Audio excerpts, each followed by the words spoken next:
하나님 말씀을 나누고 이제 기도할 때 누가복음 21장, 오늘 말씀의 본문은 누가복음 21장 34절부터 36절까지 말씀을 우리 한 목소리로 읽겠습니다. 133면 본문이 짧으니까 우리 다 한 목소리로 34절부터 36절까지 봉독하겠습니다. 너희는, 시작. 너희는 스스로 조심하라.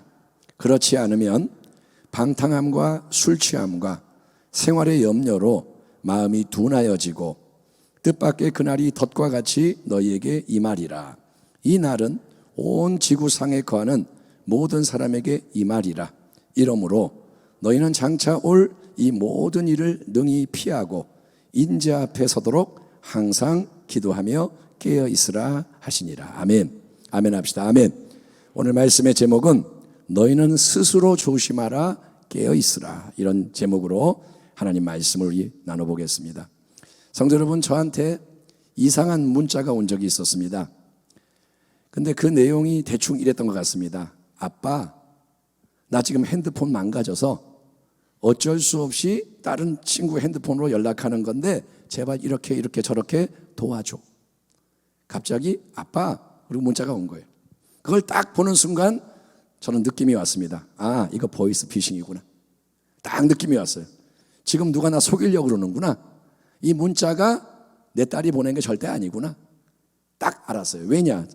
첫째는 제 딸이 말하는 투와 달라요. 보니까 이게 뭐 이렇게 말하지 않는데 이게 뭐야, 이상해.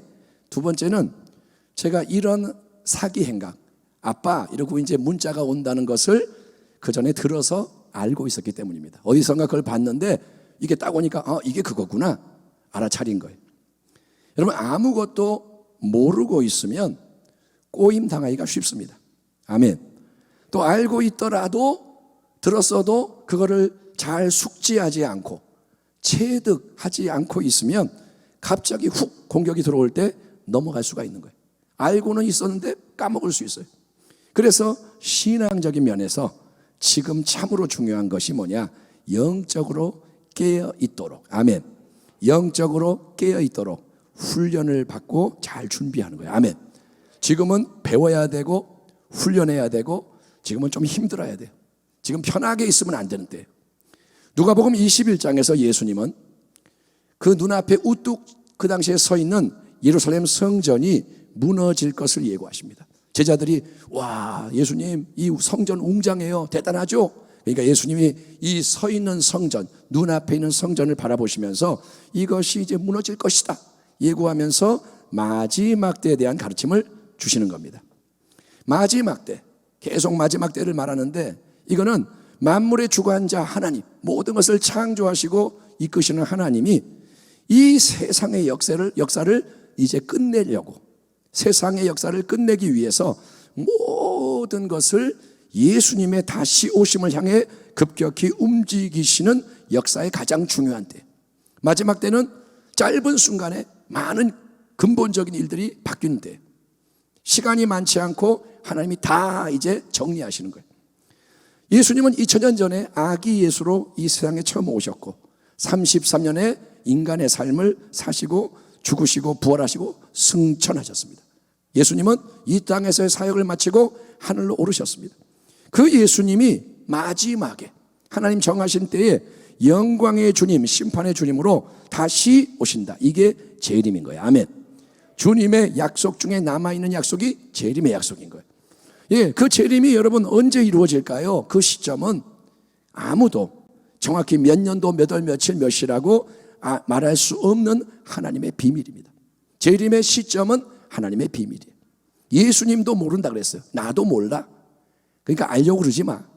하지만 우리 주님은 그 재림이 이제 임하기 전에, 재림이 이제 임할 건데, 올 건데 그 전에 마지막 때라는 것을 알려주는 여러 징조들이 있을 것이다 라고 예고를 해주시는데 어떤 게 있느냐? 많은 사람들이 영적인 미혹에 빠질 것이다. 많은 사람들이 혼란에 빠지고 끌려가고 영적으로 다른 길을 가게 되고 민족과 나라들이 일어나서 대립하고 싸우고 도처에 지진, 기근, 극심한 전염병, 극심한 전염병, 온갖 재난이 발생하며 하늘로부터도 큰 징조가 있을 뿐 아니라 믿는 자들이 핍박을 받게 되는 등 고통스러운 일들이 이제 일어날 것이다 라고 주님이 말씀하세요. 모든 게 흔들리고, 여러분, 이런 성경적인 말씀의 배경하에서 우리가 주목해야 할 사실은 2020년도 21년도 지금 전 세계적으로 세상을 뒤흔들고 있는 이 코로나 사태가 마지막 때에 대한 분명한 신호라는 거예요. 이제는 볼 수밖에 없는 거예요. 이 코로나가 있는데 이걸 보면서 깨달은 게 뭐냐? 아, 이게 마지막이구나. 예수님 말씀하시는 게 바로 이런 거구나. 이제는 깨달아야 한다는 거예요. 이 비유로 이르시되 무화과 나무와 모든 나무를 보라. 싹이 나면 너희가 보고 여름이 가까운 줄을 자연히 아나니 이와 같이 너희가 이런 일이 일어나는 것을 보거든 하나님의 나라가 가까이 온 줄을 알라.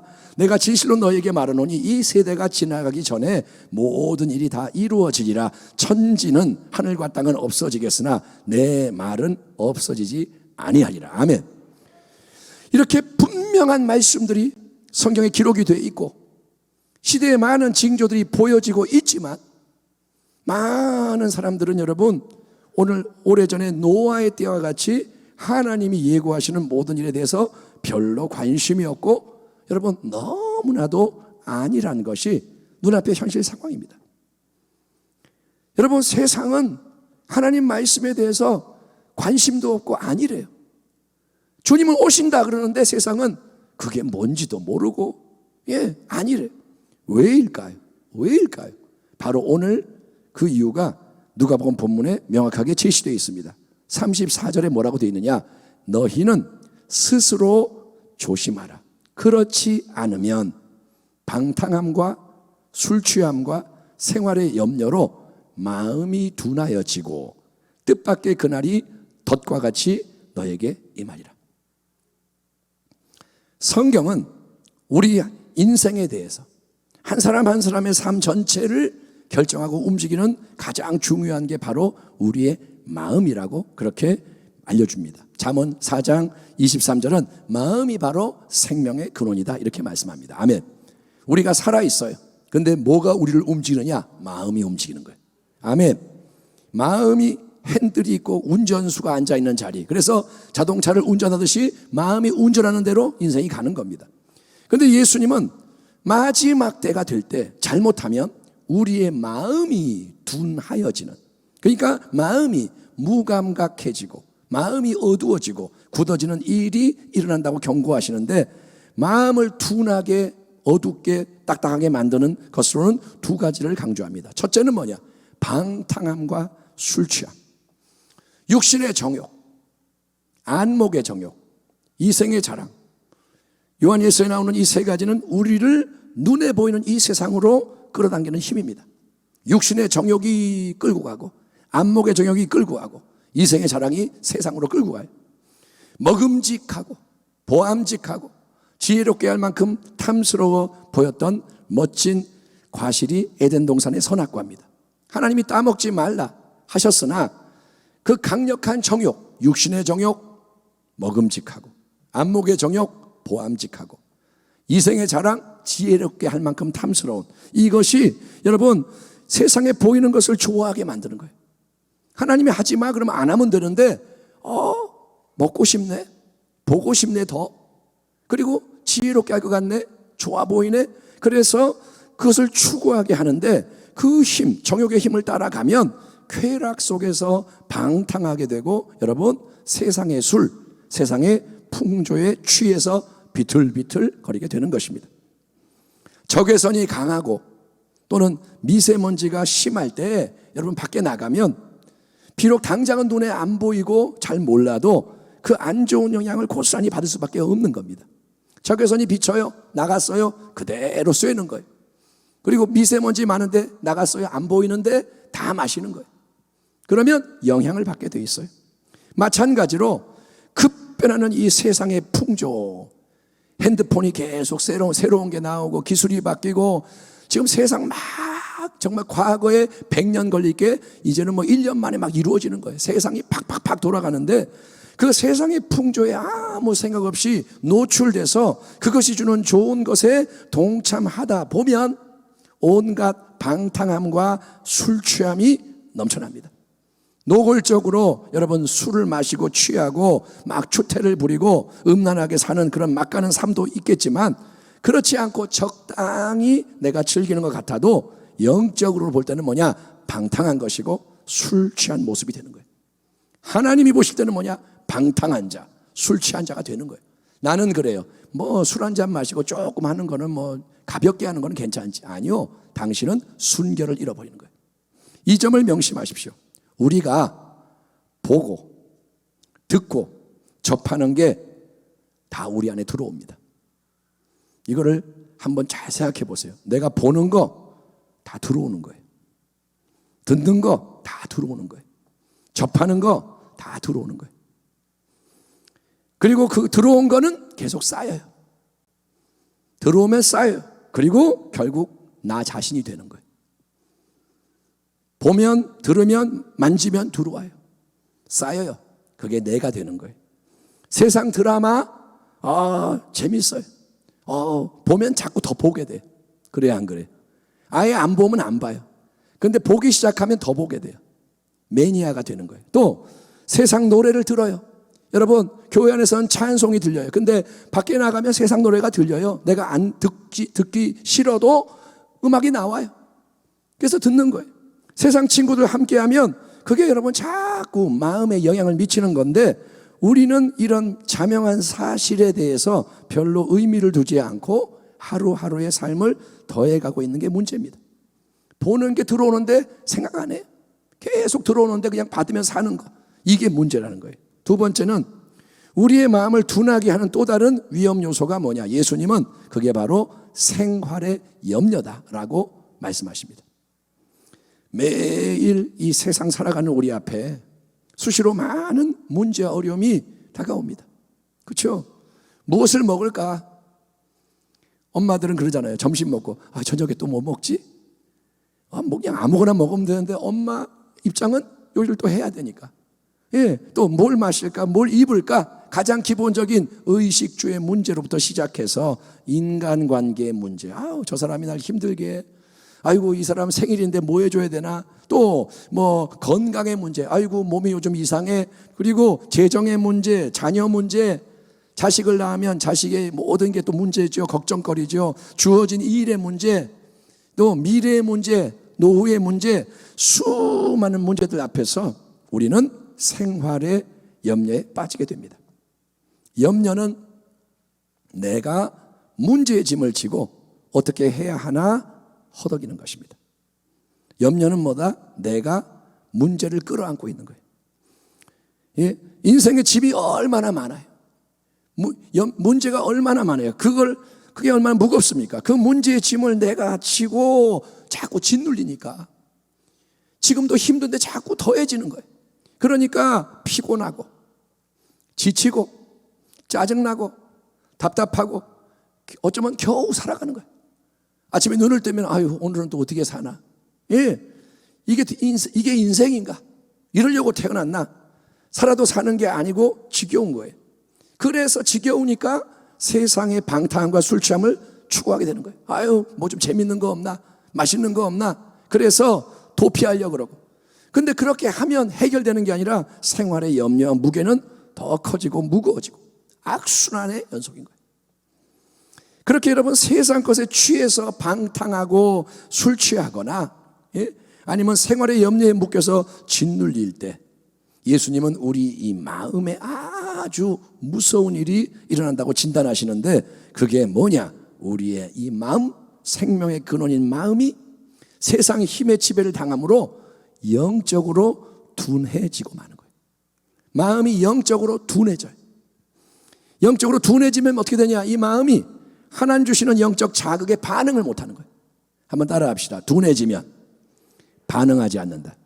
그게 둔해지는 거예요. 반응을 안 해. 왜냐? 들어도 봐도 깨닫지 못해. 둔해져 가지고 못 깨달아요. 아이고, 이 미련한 놈아, 못 깨달아요. 그리고 설령 뭔가를 좀 깨닫더라도 움직여지지가 않는 거예요. 마치 몸무게가 많이 불어버리면 귀찮아서 못 움직여. 내가 일어나고 싶은데 몸이 말을 안 들어. 이러면 안 되는데, 나 이러면 안 되는데, 나 이제 일어나야 되는데, 하고 싶은데 깨달음이 오고 그렇게 해도 무기력한 거예요. 안 돼. 그대로 퍼져 있는 거고 그러고 사는 거예요. 이렇게 둔해진 마음으로 세상에 묶여 살다가 보면 하루하루 세월은 유수같이 화살같이 계속 흘러가요. 시간은 지나가요. 달력은 넘어가고, 그러다가 성경 말씀대로 이제 마지막 때에 재난과 환난이 몰려옵니다. 하나님이 말씀하셨기 때문에 이루어집니다. 어려운 일들이 와요. 더 어려운 일들이. 그러면 전혀 준비가 안 돼 있어요. 속수무책으로 당하는 거예요. 그리고 그러다가 드디어 마지막 때 징조가 다 끝나고 예수님이 성경 말씀대로 실제로 재림하시는 그 결정적인 중요한 날이 오는데, 예수님은 그 날이 많은 사람에게 마치 덫과 같이 임해서, 덫과 같이 짐승을 탁 덫이 낚아채는 것처럼 그 날이 뜻밖의 갑자기 들이닥칠 거다라고 경고하시는 거예요. 시험 공부를 안 하고 이렇게 놀다가 갑자기 시험을 보는 거예요. 시험 보는데 그걸 몰랐어요. 그러면 얼마나 당황스러워요. 그런 경험이 여러분 있는지 모르겠는데, 선생님이 그러게요. 자, 오늘 시험 본다. 그러면 난리 나는 거예요. 공부 안 했는데 본다 그랬잖아. 여러분, 중요한 약속인 거예요. 정말 내 인생이 걸린 약속. 그런데 까맣게 잊고 있다가 직면하면 낭패입니다. 그런데 여러분, 그런 것보다 무한히 비참하고 끔찍한 일이 뭐냐? 예수님이 오시는데 준비 없이 맞이하게 되는 거예요. 주님은 오십니다. 주님은 오신다고 그랬어요. 주님은 신실하세요. 주님은 지금이라도 올 수 있지만 기다리시는 거예요. 목적이 뭐냐? 조금 더 구원하려고, 조금 더 회복시키려고. 그런데 여러분, 사람들은 그거를 몰라요. 머리로 알고 마음으로는 인정 안 해요. 예수님은 재림의 날에 대해 분명히 예고하십니다. 36절, 이 날은 온 지구상에 거하는 모든 사람에게 이 말이라. 모든 사람에게. 재림은 전 세계적인 사건일 뿐 아니라 온 우주를 바꾸는 사건이, 하나님의 결정적인 사건이. 이 땅에 사는 모든 인생이 동시에 경험하게 됩니다. 그거는 먼저 미국에서 일어나고 그 다음에 이런 게 아니라, 코로나처럼 점점 다가오는 게 아니라 쫙 할 때 한 번에 이루어지는 거예요. 단 한 명도 그날을 비켜갈 수 없습니다. 단 한 명도. 주님이 곧 다시 오시는 그날에 이 땅에 우리가 보는 모든 것, 경제, 정치, 세상을 움직이는 모든 것, 역사가 한순간에 올 스톱 되는 거예요. 코드가 뽑히는 거예요. 다 중단되는 거예요. 그때는 데려감을 당하는 복된 자, 알고, 그리고 버림을 당하는 비참한 자, 쭉정이, 인생이 나뉘게 됩니다. 여러분에게 그게 느껴지길 바랍니다. 그런 게 오는구나. 딱 끝나는 순간 두 부류로 나뉘는 거예요. 그때 가서 기름을 준비해 올게요. 너무 늦은 거예요. 그래서 오늘 본문의 결론적인 말씀이 36절입니다. 이러므로 너희는 장차 올 이 모든 일을 능히 피하고 인자 앞에, 예수님 앞에 서도록 항상 기도하며 깨어있으라 하시니라. 아멘 합시다. 아멘. 항상 어떻게 하라고요? 기도하며 깨어있으라. 한번 따라 합시다. 항상 기도하며 깨어있으라. 이거를 마음에 새기세요. 이 글자를 마음에 각인시키세요. 항상 기도하며 깨어있으라. 십자가 죽음을 하루 앞두고 예수님이 만찬을 하신 다음에 제자들을 이끌고 겟세마네 동산으로 올라가셨습니다. 그런데 제자들은 똑같은 겟세마네 동산에 있었지만 잠이 들었습니다. 그 이유가 뭔지 아세요? 제자들이 피곤했어요. 맞아요. 제자들이 너무 피곤했어. 그래서 잠이 들었다. 맞아요. 그런데 진짜 이유는 뭐냐? 그들이 기도하지 않았기 때문에 잠이 든 거예요. 예수님은 피곤했어요. 똑같이. 그리고 주님은 더 괴로워요. 내일이면 죽어요. 알고 계시고 정말 짓눌린 상황이지만 주님은 간절히 기도하시는 거예요. 아멘. 기도할 수 없는 상황인데 기도하시는 거예요. 기도하고 싶지 않지만 기도하시는 거예요. 그래서 승리하신 거예요. 하지만 제자들에게는 너희도 깨어서 나와 함께 기도해라. 적어도 베드로, 야고보, 요한에게는 당부하셨어요.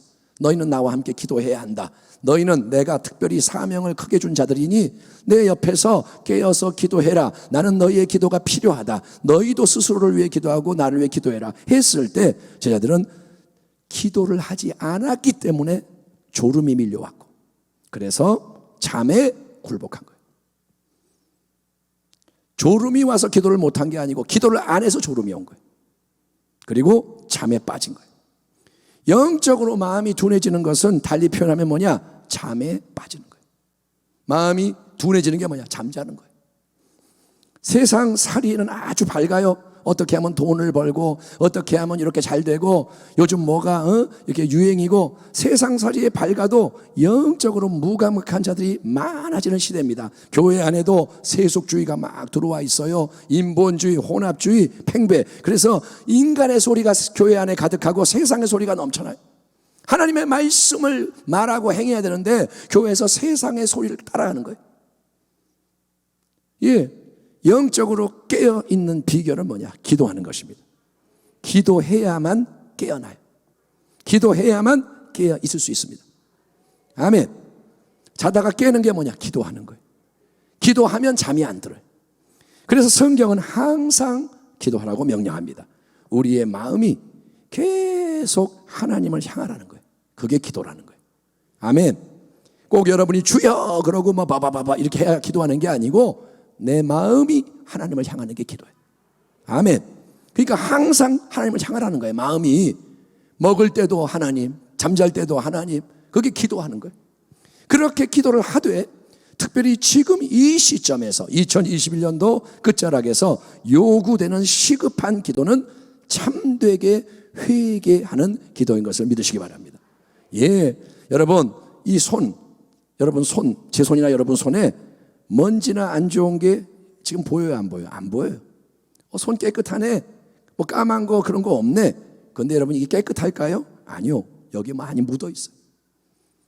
그래서 수시로 씻는 게 지혜입니다. 그렇죠? 나갔다 오면 손 씻고, 요즘 코로나 때문에 손 씻는 게 그래도 많이 정착이 돼서 병이 덜 걸리는 거예요. 그러니까 수시로 씻는 게 지혜인데, 그렇게 여러분 보혈로 씻는 게 회개라는 거예요. 수시로. 아멘. 예수님의 보혈을 사랑해야 돼. 보혈을 자꾸 써서 씻어야 돼. 아멘. 우리의 대화를 씻고 모든 걸 씻는 거예요. 그러나 마지막 때이기 때문에 우리에게 필요한 회개는 단지 손과 발이나 일부분만을 이렇게 잠깐 씻는 회개가 아니라 마지막 때에 우리는 우리의 존재 자체를 하나님께 내어드리는 그러한 회개로 나가야 됩니다. 아멘. 십자가 보혈로 나를 완전히 씻어주세요. 아멘 합시다. 아멘. 하나님, 나 여기 손가락 끝에 더러워요. 요거 닦아주세요. 예수의 피, 이게 아니라 하나님 나의 존재 전체를 보혈로 씻어주십시오. 내 마음이 깨끗하지 않습니다. 디모데후서 3장에 나오는 그 모든 게 나의 얘기입니다. 나는 자기를 사랑하고 돈을 사랑하고, 그게 세상 사람 얘기가 아니라 내 얘기입니다. 나의 존재를 씻어주세요. 십자가에 내가 그리스도와 함께 못 박혔습니다. 아멘. 내가 못 박혔습니다. 그거를 원합니다. 성령의 불로 나를 태워주십시오. 아멘. 옛자를 태워주세요. 그러면 옛자가 싫어요. 아이 뭐야, 왜 나를 죽이려고 그래? 그래서 싸우는 거예요. 근데 싸워야 되는 거예요. 이 옛자는 자꾸 안 죽었다 그러는 거예요. 나는 안 죽었어. 내가 왜 죽어? 딴 사람이 죽어야지, 나를 섬겨야지. 옛자는 그래요. 그러나 진리는 뭐냐? 내가 죽어야 되는 거예요. 그렇게 옛자, 내 안에 빠져나가야 할 아담으로부터 오는 그거를 처리해 나가는 게 진정한 축복인 거예요. 이게 바뀌어야 돼요. 마음, 생명의 근원이. 아멘. 그렇게 할 때, 이거를 다룰 때 비로소 우리에게는 진정한 하나님 나라의 새 역사가 일어나는데, 하나님은, 우리 아버지는 그 중요한, 가장 중요한 일을 지금 행하고 싶으셔서 우리를 뒤흔들고 계시는 거예요. 세상을 흔드시는 거예요. 이제는 정신 차려라. 이제는 곧 끝난다. 마지막이다. 코로나로 통해 지금 보여주고 계시는 겁니다. 왜? 이제는 끝나기 때문에. 하나님이 그렇게 하셔야만 이제 몇 명이라도 더 살아나니까 하나님이 그렇게 하시는 거예요. 제가 주일 말씀 나누면서 우리가 기도원에 올라가는 마음으로 기도하자, 그렇게 말씀을 드렸습니다. 아멘. 여러분, 만약에 진짜로 지금 기도원 올라간다면 올라갈 수 있으세요? 못 가잖아요. 짐 싸가지고 한 3일, 일주일, 그럼 다 내려놓고 기도원 올라가는 거 할 수 있어요? 못 하잖아요. 그러니까 일단 제안이 뭐냐? 우리가 강압적으로 이렇게 못하지만 지혜를 얻으시고, 기도원, 이 키워드를 딱 붙잡고 거기에 맞추라는 거예요. 회개를 위해 기도원에 올라가라는 거예요. 아멘. 문제 응답이 아니에요. 지금은 이 문제가 문제가 아니라 내가 문제. 그래서 내가 회개함으로 변화되기 위하여, 여러분, 그 자리에 머물기 위하여 기도원에 올라가는 마음으로 하나님 앞에 서야 하는 것입니다. 여러분, 지금은 이제 멈추면 안 돼요. 이 헌신을 멈추면 안 돼요.